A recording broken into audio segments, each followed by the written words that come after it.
We've just come back from a trip to England, and amazingly, Jackie had not been back for 10 years. So for this week's podcast on English.com, we're talking about the differences that she's seen in the decade she's been away. So Jackie, were there many changes? Yeah, certainly. But one thing I had forgotten, Richard, was that, England is a green and pleasant land. There are trees and meadows. I mean, the countryside is fantastic outside of London, of course, although the capital has some great parks.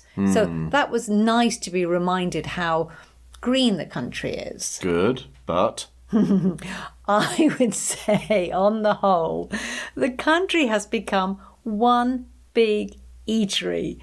Restaurants, cafes, street food, snack bars, coffee shops. Yes, but not only that, the increased number, they're all on the street now as well, aren't they? Yes. Very continental, we would say. Yeah. I mean, the pubs as well, Richard. Yes, lots of people spilling out onto the pavement. Yes, very good, I think. And also a huge variety of food too. I mean, obviously the typical British grub, but also always vegetarian and vegan options too. That's a big difference. Yes, but because there's so many restaurants, I think there are fewer normal shops, aren't there? Yeah, for example, we kept seeing signs for M&S, Marks and Spencer's, which is one of Britain's most famous clothing brands. But when we got near it, it wasn't a clothes shop. It turned into to be a food hall. Yes, it's all about food now, isn't it? Because I think people are shopping online, so normal shops are closing down. Ones are opening up. And also eating outside because of climate change, maybe? Possibly, yes.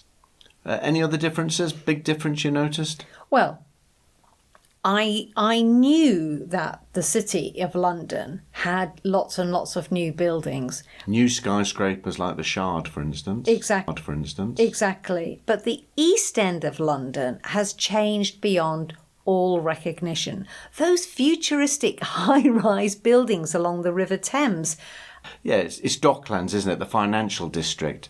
It's not that new, but it's getting bigger and bigger and bigger. Well, for me, in the 10 had been away, it was just incredible. I was really surprised by that. Now, we took a little light railway through that area, but our whole holiday, we took lots and lots of different forms of transport, didn't we? It's often confusing buying tickets, isn't it? All the transport system throughout the country, it's all seems to be much cheaper and much easier to use if you have a contactless card. Yes, contactless payments. That's very new and has taken over in the UK very, very quickly. So that was a big difference. Another difference as well, Richard, not only with the transport, but when we wanted to go to museums and see some exhibitions. Wow, wasn't it expensive? Yes, everybody wants the tourist dollar nowadays, that's for sure. We chose not to do some things because it just cost too much, which was a bit of a shame. Jackie, but what about the people of the UK? Has that changed at all? I think we were a little bit concerned about the reporting of increased crime in the cities. Yes, but a big surprise was how friendly the people were. Everyone was amazingly friendly, offering us advice, and we felt like foreigners. People had to show us directions to things, didn't they? Yeah, so that was a very positive part of the trip back home.